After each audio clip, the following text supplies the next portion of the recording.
अर्जिता और स्वागत है आपका इंडिया पब्लिक खबर में। पूरे देश में वक्फ बोर्ड और वक्फ संशोधन बिल को लेकर पिछले कई हफ्तों से माहौल कुछ गरमाया हुआ है। देश के कई हिस्सों से तो वक्फ बोर्ड के खिलाफ जमीनों पर कब्जा करने की शिकायतें भी सामने आने का सिलसिला एक बार फिर तेज हो गया है।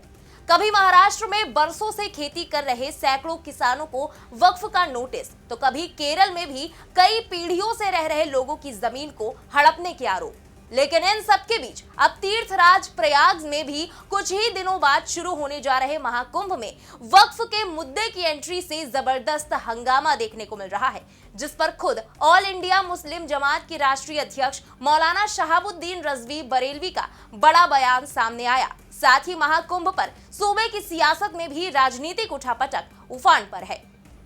13 जनवरी 2025 इस तारीख का देश ही नहीं बल्कि दुनिया भर में मौजूद उन करोड़ों लोगों को इंतजार है जो हिंदू धर्म में अपनी आस्था रखते हैं, क्योंकि इसी दिन संगम नगरी प्रयागराज में शुरू होने जा रहा है 144 वर्षों के लंबे इंतजार के बाद महाकुंभ मेला, जिसको लेकर सारी तैयारियां अपने अंतिम चरण में है।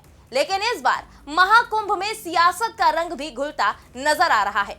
पहले तो पूर्व सीएम और सपा चीफ अखिलेश यादव का महाकुंभ की तैयारियों को लेकर सरकार पर लगातार निशाना साधना, और फिर महाकुंभ में लगे पोस्टर्स को लेकर छिड़ा ऐसा विवाद जिस पर खुद मौलाना को रिएक्शन देना पड़ गया। यानी महाकुंभ शुरू होने से पहले ही कई तरह की चर्चाएं इस वक्त सुनने को मिल रही हैं। लेकिन आखिर क्यों अखिलेश यादव ने किया महाकुंभ के निमंत्रण का जिक्र? क्यों मुस्लिम धर्मगुरु और ऑल इंडिया जमात के राष्ट्रीय अध्यक्ष मौलाना शहाबुद्दीन रजवी बरेलवी को महाकुंभ में लगे पोस्टर से हुई प्रॉब्लम कि उनके साधु संतों से करनी पड़ गई उन्हें बड़ी अपील, और हिंदू धर्मगुरु देवकीनंदन ठाकुर ने इसका क्या दिया जवाब? चलिए जानते हैं सब कुछ विस्तार से। असल में प्रयागराज में महाकुंभ की तैयारियों के बीच एक पोस्टर पर बवाल छिड़ गया।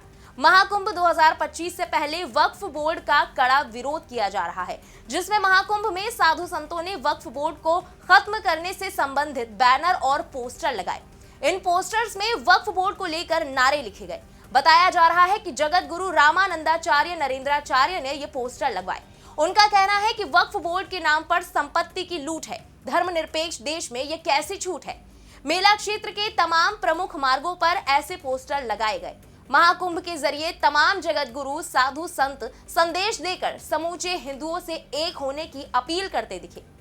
हालांकि खबरें सामने आई कि ये पोस्टर्स बाद में हटा दिए गए, लेकिन इसको लेकर मौलाना शहाबुद्दीन रजवी बरेलवी ने नाराजगी जाहिर की। उन्होंने साधु संतों और अखाड़ों से अपील की कि वक्फ के मामलों से दूर रहे।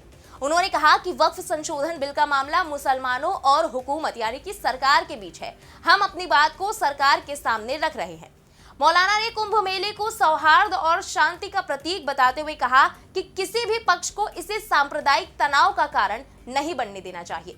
मौलाना शहाबुद्दीन रजवी बरेलवी ने अपने बयान में कहा कि महाकुंभ में साधु संतों ने वक्फ के संबंध में बैनर और बोर्ड लगाया है, तो मैं उस पर साधु संत और वहां बाबा लोग परिषद जितने भी वहां मजहब के नाम पर अखाड़े हैं, उन सब लोगों से मैं यही गुजारिश करूंगा कि मेहरबानी करके वक्फ के मामलों से दूर रहे और इस मामले को सरकार और देश के मुसलमानों के बीच ही रहने दें। मौलाना ने आगे कहा कि वक्फ की प्रॉपर्टीज को, वक्फ बोर्ड को या वक्फ संशोधन बिल को हिंदू मुस्लिम बनाने की कोशिश ना करें। ये मामला हुकूमत और मुसलमानों के दरमियान है, तो बस यही रहने दीजिए। हम अपने मसले हुकूमत के सामने प्रमुखता के साथ रख रहे हैं और रखते रहेंगे, मगर इस मामले को लेकर महाकुंभ से साधु संत लोग हिंदू मुस्लिम ना बनाएं। यानी मौलाना शहाबुद्दीन ने यह साफ कहा कि वक्फ का मुद्दा मुसलमानों और सरकार के बीच का है, इसलिए साधु संत ऐसे पोस्टर्स ना लगाएं और इस मामले से दूरी बनाए रखें। हालांकि इस दौरान उन्होंने सनातन बोर्ड को अपना समर्थन देने की बात भी साफ तौर पर कही। तो वहीं दूसरी तरफ हिंदू धर्मगुरु देवकीनंदन ठाकुर महाराज ने वक्फ और सनातन बोर्ड को लेकर बड़ा बयान दिया। उन्होंने कहा कि 27 जनवरी को प्रयागराज कुंभ के सेक्टर 17 में एक बड़ी धार्मिक सभा यानी कि धर्म संसद आयोजित की जाएगी, जहां इन सभी मुद्दों पर चर्चा होगी। उन स्थानों को पुनर्स्थापित करने के बारे में भी बात होगी जहां हिंदू देवी देवता विराजमान है। उन्होंने आगे कहा कि अगर मुस्लिम भाईचारा निभाना चाहते हैं तो जहां जहां हमारे स्थान है वो दे दे हमें प्यार से। हम कहां तोड़ रहे हैं, हम तो कोर्ट से मांग रहे हैं। अब एक तरफ जहां साधु संतों की ओर से वक्फ के मुद्दे पर महाकुंभ में भी पोस्टर वॉर देखने को मिली, तो वहीं इस बीच समाजवादी पार्टी के अध्यक्ष और पूर्व मुख्यमंत्री अखिलेश यादव ने हाल ही में लखनऊ में आयोजित एक पीसी के दौरान महाकुंभ को लेकर दिए जा रहे निमंत्रण पर बड़ा बयान दिया।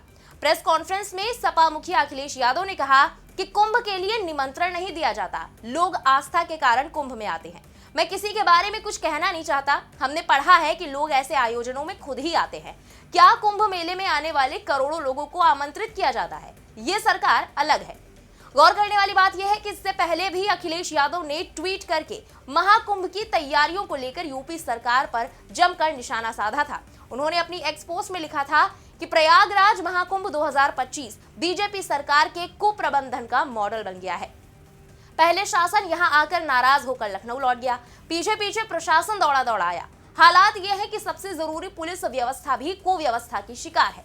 यही नहीं, इसके अलावा हाल ही में मैनपुरी से सपा सांसद डिंपल यादव ने भी महाकुंभ की तैयारियों को लेकर यूपी सरकार पर आरोप लगाया। उन्होंने कहा कि इस बार मैंने कई लोगों से सुना है कि कुंभ मेले की तैयारियां जो उचित योजना के साथ की जानी चाहिए थी, वो अपेक्षित स्तर की नहीं थी। मेरा मानना है कि ये बहुत खेद की बात है, क्योंकि उत्तर प्रदेश एक बहुत बड़ा राज्य है और हमें बहुत उम्मीदें थीं। चूंकि भारतीय जनता पार्टी सत्ता में है, इसलिए हमें उम्मीद थी कि पिछली बार कुंभ मेले का आयोजन करने वाली समाजवादी पार्टी सरकार के कार्यकाल के दौरान की गई तैयारियों से बेहतर होगी। हालांकि इसके जवाब में यूपी सरकार में मंत्री जयवीर सिंह ने अखिलेश और डिंपल यादव के बयान पर करारा पलटवार किया। उन्होंने कहा कि प्रयागराज में महाकुंभ की व्यवस्थाओं पर सवाल उठाने वाले अखिलेश वहां आए और गंगा मैया में डुबकी लगाकर अपने पापों से मुक्ति पाले। डिंपल को लेकर उन्होंने कहा कि सनातन धर्म मानने वालों से चिढ़ उन्हें क्यों हो रही है, क्या वो धर्म परिवर्तन कर रही हैं? उन्होंने आगे कहा कि हमारा मानना है कि सबसे पहले डिंपल यादव जी को सूचित करना और उन्हें याद दिलाना जरूरी है, अगर वो भूल गई हैं कि कुंभ का क्या मतलब है। कुंभ 2012 में नहीं हुआ था, ये 2013 में अखिलेश जी के नेतृत्व में हुआ था, जब वो सीएम थे और आजम खान को इसके प्रबंधन की जिम्मेदारी सौंपी गई थी। इस दौरान दुर्घटनाओं में दर्जनों लोग दुखद रूप से मारे गए थे। वहीं अब वापस महाकुंभ में लगे पोस्टर्स की बात करें तो इसके कुछ वक्त पहले भी यहाँ ऐसे और पोस्टर्स लगाए जा चुके हैं। इनमें से एक पोस्टर काफी चर्चा में भी रहा था, जिसमें भी नरेंद्राचार्य जी थे। लेकिन इस पोस्टर में सीएम योगी के काफी फेमस स्लोगन बन चुके बटेंगे तो कटेंगे की तर्ज पर डरेंगे तो मरेंगे लिखा हुआ था। जगतगुरु नरेंद्राचार्य की तरफ से लगवाए गए इन पोस्टर्स को लेकर भी सियासी हलकों में सुगबुगाहट देखने को मिली थी। बड़ी बात यह है कि प्रयागराज महाकुंभ में मुसलमानों की एंट्री पर पाबंदी को लेकर भी खूब मुद्दा छाया रहा। सुमेरु पीठाधीश्वर जगतगुरु शंकराचार्य स्वामी नरेंद्रानंद सरस्वती ने कहा था कि कुंभ शुद्ध सनातनियों का मेला है। जो सनातन धर्म नहीं मानता उन लोगों को कुंभ में प्रवेश नहीं देना चाहिए। अगर मक्का और मस्जिदों में हिंदुओं का प्रवेश नहीं है तो फिर सनातनियों के कुंभ में लोगों का प्रवेश नहीं होना चाहिए। इस पर भी मुस्लिम संगठनों और नेताओं ने कड़ा विरोध किया था। बहरहाल महाकुंभ प्रयागराज में अगले साल 13 जनवरी से शुरू हो रहे महाकुंभ को लेकर तैयारियां लगभग अपने अंतिम चरण में हैं। महाकुंभ की तैयारियों को लेकर यूपी सरकार ने युद्ध स्तर पर काम करने के निर्देश दिए हैं। खुद सीएम योगी आदित्यनाथ भी महाकुंभ की तैयारियों की मॉनिटरिंग कर रहे हैं। तो वहीं इन सबके बीच साधु संतों की धर्म संसद में वक्फ को लेकर चर्चा पर जहां हर किसी की नजर टिकी है, तो वहीं महाकुंभ की तैयारियों पर Sapa chief Akhilesh Yadav back to back fire करने में लगे हैं। देखना होगा कि महाकुंभ में इन पोस्टर्स के जरिए दिए गए संदेश और गैर हिंदुओं के बैन एंट्री पर क्या असर देखने को मिलता है। फिलहाल इस पूरी खबर पर आपका क्या कहना है, कमेंट में लिखकर जरूर बताएं। बने रहें इंडिया पब्लिक खबर के साथ। हमारे YouTube चैनल को सब्सक्राइब करें, बेल आइकन दबाना बिल्कुल ना भूलें।